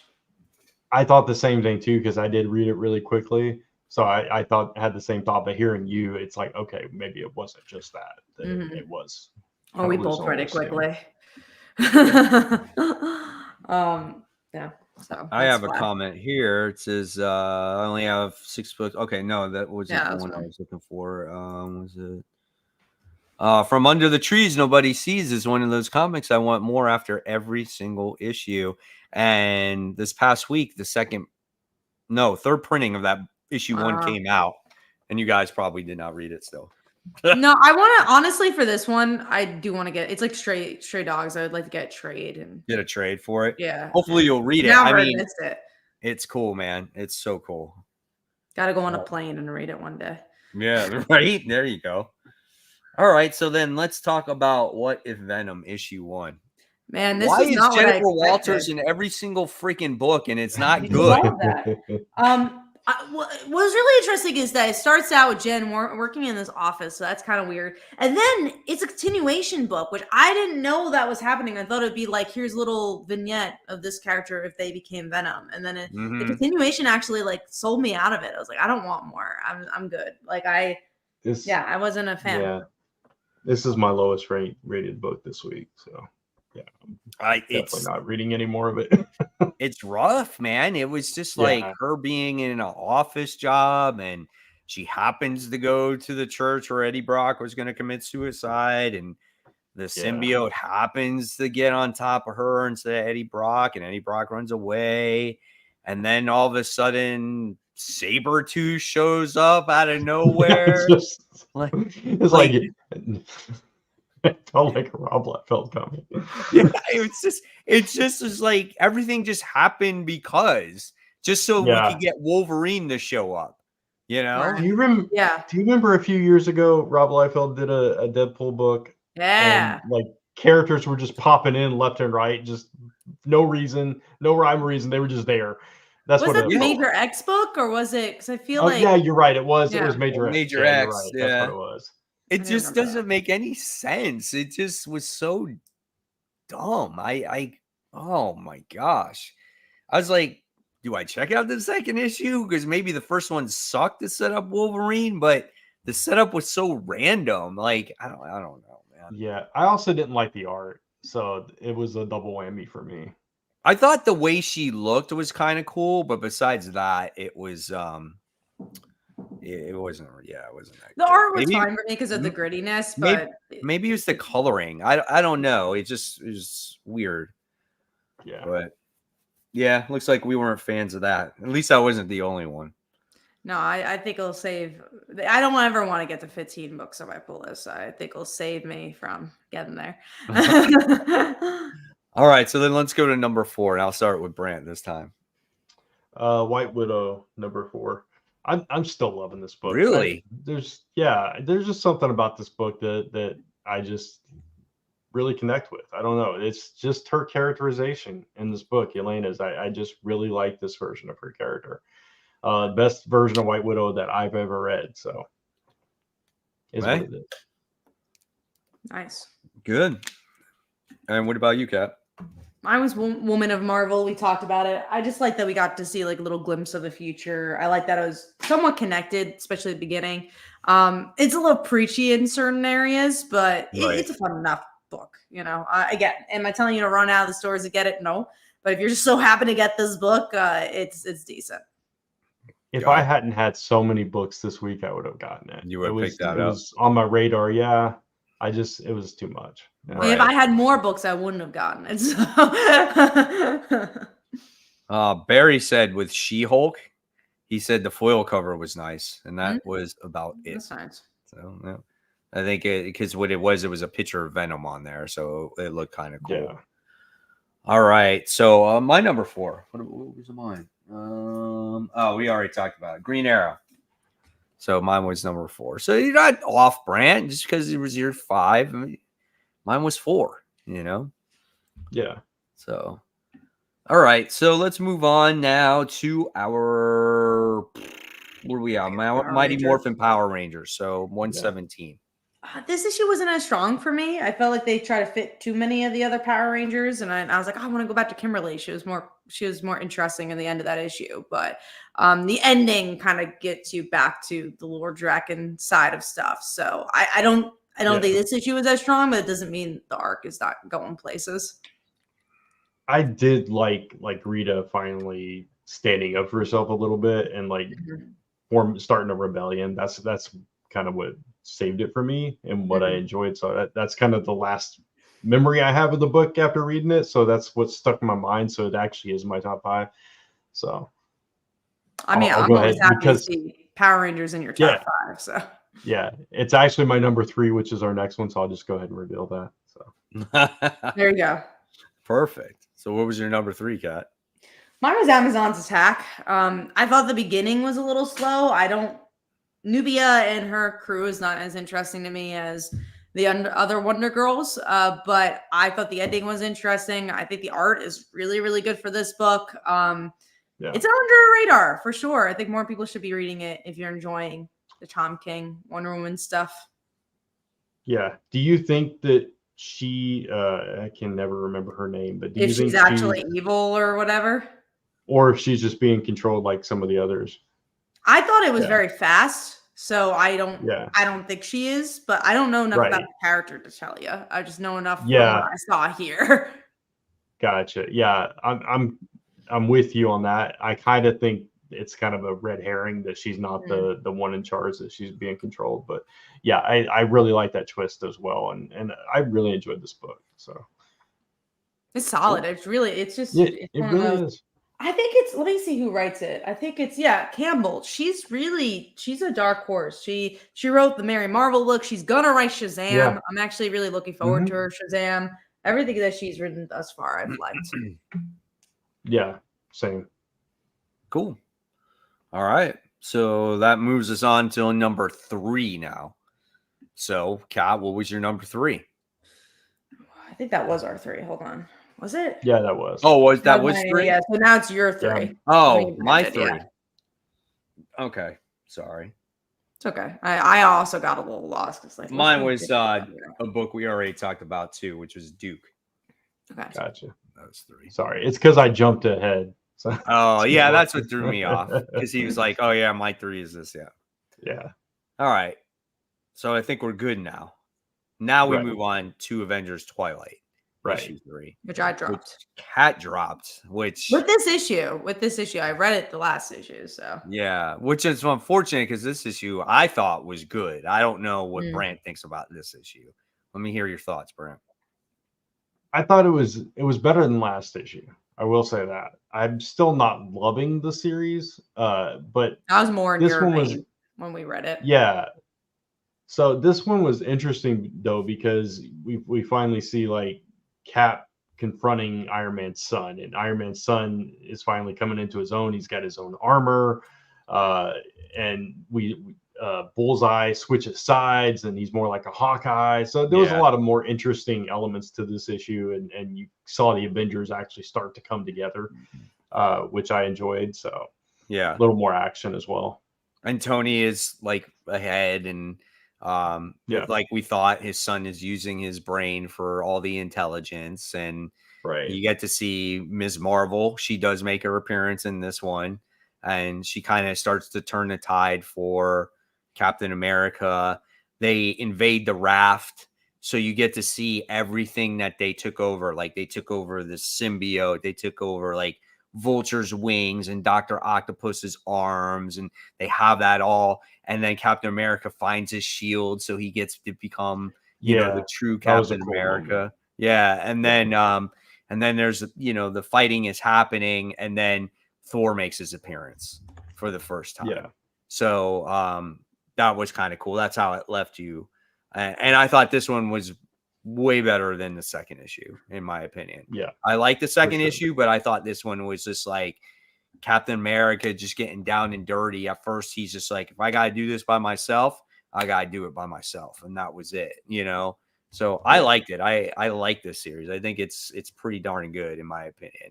I like seeing like this older Avengers come together and trying to make the world, I guess, good again, you know, and I guess that's the grand scheme of things. So, all right, let's talk about, we talked about Radiant Black, so we're not talking about, we talked about Jade Garrick, which is, we're done with that one. So we're just going to jump on to our number 2. I just realized the Flash other issue is, I guess, the other Flash book, and I just thought I wrote it wrong. So if you ever want to talk about the other Flash book, Brant, go for it. There was a actual flagship that came out. Yeah, I don't need to say anything about that. All right. So what about your number 2 then, Kat? Mine was Green Arrow. We already talked about it. All right. And what about you, These Brent? are the 2 books I really, really liked. So. Okay. Mine was Amazon's Attack. Okay, cool. The book you really, really liked. Yeah. And then mine was the book we just talked about, which was Avengers Twilight. There you go. And now let's move on to Wolverine issue 44. I will say I started reading that first part of Wolverine and I didn't like it. I tried because I was like, you guys are numb. I was trying and just couldn't get into it. So I had to let you guys know. That first. You recommended it and I tried it. So there you go. Well, I'm glad you tried it. I really liked that first part. I didn't like this issue. You didn't like this issue? I didn't like this issue.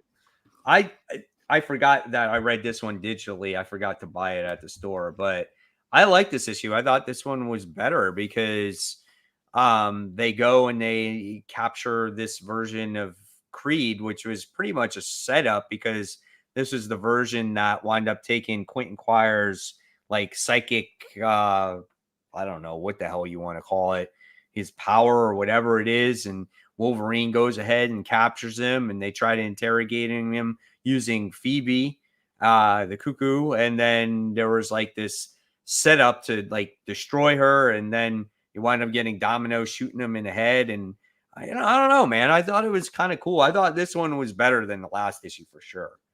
So I liked it. And I also liked the beginning too, when they were sewing up Wolverine's like arms and his freaking legs and shit, and he's having to move together, and you know, they're just like there was loss, and he doesn't have that empathy for loss because that part of him like heals too. Like, I don't know, man. I like this issue. I thought it was a lot better than the last one, in my opinion. Gotcha.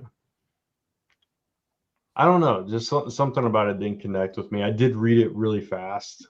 This was one of the last books I read. No, that could be it. Yeah. But I don't know. I just, something about it was just, none of the subsequent issues captured that first one for me. Yeah. That first one was just really good for me. Right. Gotcha. Okay. Totally get it. We talked about Amazon's Attack, so that means it's time for our number 1. And we're going to go with Kat. What was your number 1? The best book. The best book was Phantom Road. I really liked it. I Wow. thought it did something new and, brought me back to why I like Phantom Road. So that was my number one. It wasn't Power Pack. What about you, Brant? What was your number one? Mine was Duke, actually. Gotcha. And mine is something that's a little different. Was actually Invincible Iron Man issue 15. It's back in the top 5. Nope. Brant's like, I disagree. It's my number 7, so it wasn't that Okay, long. that's not too bad. So I like this issue a lot just because we've had this huge buildup between with Tony building this armor to try to stop Orcus, and you finally get that reveal, and it's pretty badass in my opinion. And one of the cool things I've always got attracted to Iron Man was the armor, right? And in this series, we haven't really seen it all that much. So I think when you finally get that reveal, it's like, oh man, that's awesome. At first it starts off as a little armor, and then it's this big armor. And then he's attracted all the Orcus Sentinels, and he's going to kick all their asses. And at the same time, that Phalon character, he wound up, which is funny, created like a war machine big suit as well. And these two are Like going to a wind Sentinel, up. Yeah, and these two are going to wind up fighting each other, which is cool. And then I like the beginning of this book as well, because again, that relationship with Emma and Tony, and they share this kiss, and Tony's sitting there going, I know this kiss. This is those kisses where it means goodbye, or it could mean goodbye, But at the same time, I like what Emma said, which was basically, let's get through this and we'll talk about later. Yeah. So I did like that they kind of, teased that maybe there's still something there. Yeah. Right. And that's what I liked about this comic book. Again, it's that relationship. And I think the artwork is really good. And I just think this is a book that, I don't know, I think it's very much the same thing, like under the radar type of style of book. And it's gotten better for me as I read it. At first, I thought it was going to be dumb. It was going to be lame. It was going to have Riri Williams in it the whole time. And it slowly has brought in the character back up instead of constantly bringing him down, So, I really enjoyed it. All right. And that's it. That's all the comics. So we're going to dive into the most anticipated. Yeah, let's do that. And while I'm finding this stupid banner that I couldn't remember what tab to go to, I will also remind everybody that we did take those YouTube memberships live last week. So if you want to check that out and support the show, it does help, and you get some perks, some badges, and stuff like that. So check it out. All right, let's go with. It's interesting because I was looking at both of your lists on here, and I was like, man, I was going to pick like most of those, and I had to like think really hard. I want to mix it up a little bit, at least put one book up there that you all didn't have. So I'll just go ahead and get this one because you mentioned it earlier in the show too, Kat. Birds of Prey number 7 is my number 3. That was close for me because that cliffhanger. Yeah, the cliffhanger. It's a new arc, new team. Barbara's back, and that's got me curious and intrigued. And I definitely want to see what's going to happen with this one this time around. So, all right, let's go and do your number 3, Mike. My number 3 is Spectacular Spider-Man issue 1. So once again, we're going to try to get Miles and Spidey back together in a comic book. I don't know, man. I don't know what my expectations are for this book, but I think when you could get these two together, I think it could be fun. And I think it's kind of, playing off of, I would say maybe from the original time that these guys got together, right? Or maybe it's even connecting off of the popularity of the video game because they're together as well. Yeah. So, I'm just excited for it. I really don't know what it's going to be about. I just like Spider-Man, and I just want good stories to be told. That was close for me, but I was a little worried about Greg Weisman's. I like Greg Weisman's writing, like Young Justice, but then there's other times where he does a lot of exposition dumps. And we Gargoyles. saw that with the Gargoyles, exactly, the Gargoyles comic, the latest seasons of Young Justice. I'm a little worried about the wordiness of the book and exactly where that's going to take us. He did do the Yeah. cartoon though, didn't he? He did, but honestly, there's Yeah. this like pre Young Justice season 3 and post Young Justice 3 Greg Wiseman to me, where I think pre, like, I loved everything, like the Spectacular Spider-Man cartoon and, you know, Young Justice, but then season 3 above and beyond that, it's been a lot of exposition dumps and things that I particularly haven't been as interested in. Right. Yeah. Yeah. That gives me a little pause. But we also have Humberto Ramos on Yeah. art, which I Yeah, love. see. So And Yeah, Humberto Ramos it's- did Amazing Spider-Man for quite a long time, you know, with Yeah. Dan Slott. So we all know what he can do. So I do like that art style. Me too. Yeah. I like it for Spider-Man a lot. Yes, And it yeah, I fits. think it fits, especially a book like this that's probably going to be a little bit more cartoonier. I'm guessing. I think it's going to be more like fun. I hope. Yeah. So I Right. think it fits. Yeah. No, I agree. And this was like really close to my list as well. So Yeah. All There's right, a lot let's, of books coming out, like big books coming out tomorrow. Yeah, there are. Line number So one. it was Yeah. right. It was a hard list to make this week. So let's talk about your number 3, Kat, which is also my number 2, Ultimate Yeah. X-Men. Yeah, I want to see what this is all about. I thought Black Panther was solid enough. Obviously, we love Spider-Man. And Armor, such an interesting character because I think you could do any. She's such a blank canvas. Like, you know, obviously Yeah. people are fans of her, but she's got a hardcore fan base, but not a lot of people know about her. So I think that's Right. a really cool opportunity just to do something different. There's a speculation about the character Yeah. in there, Storm. Her name, I The think, is white-haired, the May white-haired Storm or character. something like Yeah. that. I think she's Yeah. called. Yeah, so she's going to be in this too. Yeah. Yeah, I think she might even be on one of the covers. Yeah. She is, yeah. Yeah. We haven't seen a whole lot of Armor like in Mhm. recent years. Like the last like notable stuff I remember is with what's his name? The Young Cable.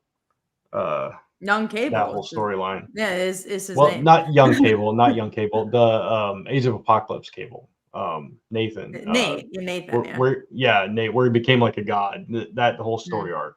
That's the last time I remember like a big focus on Armor personally, but maybe I'm forgetting something. But anyway, I'm curious about it. Your character, I Yeah. think, too, so that could be kind of cool representation if they do anything with it. So It's good though. It's good to Yeah. do different characters. We don't need to have all Right. the same characters, right? So I think that's fine. I mean, listen, I'm looking forward to this book too. I saw that this was already on that list also, so I was like, I know that a lot of people are expecting, you know, Ultimate X-Men to be on their list. So right. Yeah. Yeah. Again, it was a harder week because there actually were a lot of options. Like there's some weeks where we all just have the same thing because there's just not a lot of options. Like probably last week we would have probably had a similar list because it just wasn't as many books. But this is there's a really cool smorgasbord of books tomorrow, so that's cool. Yeah, for sure. So They said May here's Storm is number not in this issue. That's so funny. She's in the she's on cover the too. cover. Yeah. That is funny. So your number 2, Mike, is Gunslinger Spawn, of course. Of course, yeah. One of your And favorite books. based off of like what happened in issue 350, 350. Yeah. this book takes place 6 months in the future.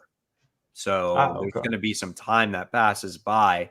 So I'm interested to see now where they're, you know, going to take the character and how he's affected by these dead zones that have now expanded and have eliminated the powers or some of the power sets from Spawn. So yeah, I'm into it. And now we're going to get, you know, no longer again, what's his name? Something Soy. Dexter Soy? I don't even know. Yeah, I think that's it. Yeah. Dexter Soy, Yeah. His art where he's the permanent artist, I think, on there now. So it's like, it's really good. So I'm excited for the issue, like always. Yeah. So Cat X-Men 32, a story focusing on Kate Pryde and Ilyana Rasputin is right up your alley. Yeah. Yeah, why not? I mean, hopefully I like Yeah. it because I Right. talked about my X-Men thoughts, but like they're teaming up. It sounds fun. Of course, they're gonna put it on. And I also wanted to be Yeah. different because I didn't think anyone else would. So Yeah, you're right. he's like, And yeah, Jerry I'm Duggan's sure I writing wouldn't like too, it. Who is? No, Jerry Duggan. Yeah, and, Yeah, who wrote a lot of their got that stuff history with already, Kate. so. Yeah, Yeah. right. So hopefully it's good. Yeah, I agree. I mean, And then his yeah, X-Men stuff has been like, it's been hit and miss. Some of the stuff has been really good, and some of it's Right. not. It's been okay, and some of it's not been that great. But I mean, again, Jerry Duggan writes Invincible Iron Man, and yeah, you know, that's all connected. And I felt like since since he writes these two books, they're the most consistent in my eyes when it comes to connecting. yeah. And when he does write Kate, it's Yeah, he did a usually good good. job. Yeah. So That's why I'm not All right, worried so- about it either, because it's just Right. like, yeah, I think if I like anything, I'll at least like her and the issue. I don't know if I'll like the story, but he writes her well. yeah, absolutely. So Mike and I both have Void Rivals #7 as our first one. This is the new story arc. After Yep. a short break, it's back, and they're lost in that wasteland. Yep. And I'm excited to see what that wasteland's all about. Like, I know. I'm hoping some secrets come out of it or something. Yeah, what are we gonna see? I mean, I'm so Yeah. curious. You know, it could be Transformers in there for all you It could know, be. you know. Yeah, I'm hoping at least one. Would be Yeah, nice. and then I don't know if the story's going to continue with the with like Shockwave and then the Quintessicon. How do you say that? Something like that. I can Yeah. never pronounce that. I can't either, never pronounce it right, but with those guys and that other Junker guy, whatever it was, but I'm excited for it, man. I can't wait. I want to see the development of the two main characters, though. Like, I want to see how the relationships develop, how if they bring the two races together again, or where does all that go, man? There's a lot there to unpack, a lot of mystery there. So I'm excited for it. Yeah, same. Absolutely. And that brings us to Cats #1, Giant Size Spider-Gwen #1, the follow-up to the series. I'm excited for this one. That hasn't ended, which is so interesting. Yeah, that hasn't it's ended. the follow-up Yeah. to the series that hasn't ended. I want to see where Gwen and MJ's relationship goes. They've been really doing something with that. I don't know what they're doing, but they did reveal last issue that MJ has feelings for Gwen, and we don't really know what Gwen's feelings is towards that. So, you know, I think it's really cool that these past volumes have been trying to do this queer relationship between them. But I have a feeling it's probably gonna go south because she's going to, you know, Earth 616. Yeah, it's gonna be That's weird true. to see how that wraps up. And this thing is obviously that part of the story is going to be very minuscule to because there's a reprint in there, you know, of a giant. is there? I didn't even know that. Yes. There is. It's like some random issue too. It's like, yeah, like they all the giant size have been random issues. I want to say it was like issue 12 or something. I read it on something like that. League of Comic Geeks. You know, so how much is the actual original story? That sucks. Let me see. Let me see. It is. I mean, hopefully at least it's 20-something pages because you get, you know, it's a giant size. That's crazy, man. Yeah, it's I think it's 20 Mysterio's pages. first appearance. Okay, so you do get a book, Yeah. you just have to pay a lot extra for it, which does. Yeah. Yeah, they gotta up their prices, I guess, somehow. But yeah, and also again, it's getting released so weirdly. It's like I want to see what happens the last part before I see this part. But they are releasing it now. So, and this is like Melissa Flores's last part of it, and we have such a new status quo for her. It's so, and I really love what Flores has been doing with Spider-Gwen. I wish she was staying on it. Yeah. I think she does such a good job. It definitely will be interesting to see what they are going to do with her. Because again, all her supporting cast is in her different world. And now she's going to be in the main world. She doesn't have anybody here, you know? So it's like, now she's just another Spider character. And is she going to suffer through the Miles Morales syndrome, you know? So, I think the answer is yes, for sure. Why are we taking her out of it? I get it because of like sales wise, they probably just don't know what to do with her 65. But at the same time, why can't we just you have your Ultimate Spider-Man that's doing so well. It proves that we like these alternate universes.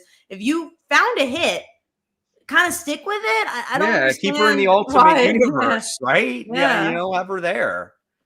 Like everyone's enjoying it. Why do you have to? I guess because of events? Question mark. But is Gwen really gonna be part of Amazing Spider-Man? Yeah, I don't Does she know. need to be? It's like you have Across the Spider-Verse, right? So it's like, why not have the different Spider characters in their universes? Like, Right. what's so wrong with that? Right? You got Spider-Man 2099. You have him in his New York. So why can't you have Spider-Gwen in her Earth? And why can't you have, Miles Morales in his Earth? And why can't you have all these characters where they belong? And it makes sense then. Then you're not convoluting the entire, 616 with all these different characters. Mm-hmm. Yeah, No, it's weird. I agree fully. We'll see how it goes. I know. What was it called? The person who writes Grimm. What's her name? Stephanie Phillips is writing it. Yeah, so, Stephanie Phillips. She's writing this book. Yeah. I mean, I think she can write. I think she can write a good book. She wrote. She most recently wrote the Cap Wolf book, and it was really good. So I didn't, I mean, it makes sense because she wrote Grimm, like you said, and it's kind of a, horror tone to it. But I was like, I don't know if she can write this Cap Wolf, and she did really nice with it, and so I was impressed. So I'm hoping that she can do all right with this Spider-Gwen book. I follow her on TikTok. It's interesting because she talks a lot about like how she got into comics, and she shares like, writing tips and script tips and stuff like that. It's pretty cool. Her story. She's like really smart. It seems, and I know she did a lot of the contests going into, like, she did like the Top Cow contest and did that, which is cool that she worked her way up the ladder in that regard. What makes her? What you're gonna say? Her being smart. What made you? Yeah, I think she's got like a PhD. I think she's technically a doctor. Yeah. So. Yeah. If anyone is a new voice is gonna write Spider-Gwen, I am excited for her to write it.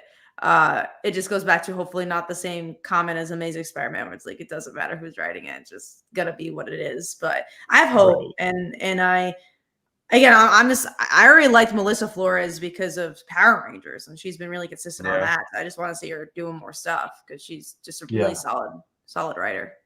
I mean, Kat, you missed the conversation that Brant and I had about Amazing Spider-Man and maybe our possible thought of where the book, like how Ultimate Comics Spider-Man could become the new Amazing Spider-Man. We had a whole conversation about that. I mean, I think it will, if I'm being honest. If the sales are there, that's what's going to talk to them. And I think it's a really cool book. I think they're doing something different. It is my Spider-Man book right now. It's the thing that I'm like, okay, this is the book that feels like my Spider-Man book. Yeah. So, I don't think that's a bad thing. The one thing I will talk about Ultimate Spider-Man issue 2 is that I didn't know MJ didn't know he was Spider-Man, because I thought they made it clear that she did know in issue 1. So I was a little confused by that, but. Yeah, I kind of was too, because they're like, oh yeah, don't tell your mom, but maybe he just didn't tell her the extent of everything yet. I don't know. Maybe, or she was talking about someone else in that first issue. I don't know. But I mean, when you look at Jonathan Hickman, if there's somebody that can somehow bring this version of Spider-Man to the main Amazing Spider-Man title, it would be him. And I told Brant, I'm like, you know how on that letter it said one more day on it, or on the very last panel it said one more day. Right. And we're kind of thinking, like Brant and I could be thinking, is it just like a little Easter egg thing of just saying, oh, it's one more day, la la la. There's that. Here's your Spider-Man book now. Or is it like a hint of things to come, to where like maybe this is like Mephisto's thing that becomes undone? I mean, there's a lot of stuff in this book. There's a lot of elements in here where time changes. And when you look at Since One More Day, Peter would be much older, right? And then when you look at, he would have kids if he was still married to Mary Jane. Aunt May would be dead, which she is dead in this comic book. The only thing that throws you for a loop in here is the whole Ben thing, because he's alive. But there's elements some way, somehow, that maybe that could actually happen, that it could bleed into the main Earth, you know? I don't know. It could be far-fetched. We don't know anything, but again, I if wonder. Ultimate Spider-Man's outselling the major title, there's an issue there. I was going to mention that. I wonder, because obviously the reason Marvel does it is because they want to get us to continue to be like, will they? Because the will they, won't they is always more interesting than will they. Because you think about Superman and Lois, it's like, oh, you know, when the New 52 happened, it's like, oh, we're going to get the back, or we're going to get it back. Or like whatever, like Iris and Flash, those type of situations. Where, are we going to get it back? And like sometimes people are like, I want to buy it because I want this so bad. And when you get it, it's like, oh, whatever. But at the same time, I'd be curious to see, is Superman selling better now that they're together and just a great story? And maybe Marvel's starting to learn that. Be like, maybe this game of cat and mouse where we're getting sales because we're teasing them will undersell because their people aren't enjoying the story. And maybe Ultimate Spider-Man will prove that. I don't know. I think it depends on, are people buying the book when it's will they, won't they more, or when they get what they want? I actually don't know the answer. Because if you don't have a will they, won't they, why are we reading the next issue in Marvel's perspective? But obviously in our perspective, it's like, well, we just want a good story. So if you have a good story, it doesn't matter. I mean, you found your team. You found your team that can write a Spider-Man comic. It's right there. So if somehow they said, well, we need to get Ultimate Spider-Man to become Amazing Spider-Man with these guys writing our book, Amazing Spider-Man will sell again. Right. So again, if you come up with some weird story like Jonathan Hickman can do, that's what would happen. It was like Brant and I were talking about how, like, remember the Superman from New 52 wound up, they merged, or I totally forgot what happened there, but it was just I think they merged. I think they became remember that whole Yeah. thing? Yeah. It was Peter J. Tomasi, I think, did that whole thing, right? It was like around the Super Sons. Yeah. So they would have they would have John and all that other stuff. So it made it to the point of where it was the Superman that everyone wanted, you know? So it wasn't the New 52 Superman or whatever. And I think it's been working out for them. I don't know the sales for Superman, but like everyone's been enjoying Superman. I don't think it's a lesser book because they're together. I think it's a better book. I think just tell us stories of what we want to see. Like, I think the teasing's too much. Like, I get why you do it. Like, it is like 101 of marketing, but I think it is failing, and I hope they learn that. And we'll see. We'll see in the next year or so. This comment here, it said, I feel like people were overthinking the one more day comment. I took it to be an upbeat comment from Peter saying, I kept falling to the shocker, but I'll get up again and try again tomorrow. No, I don't think you use one more day in a Spider-Man book unless you. People will take it at something. Yeah. Again, whether it was just an Easter egg, you know, but I feel like I don't know, man. It could mean something in the future.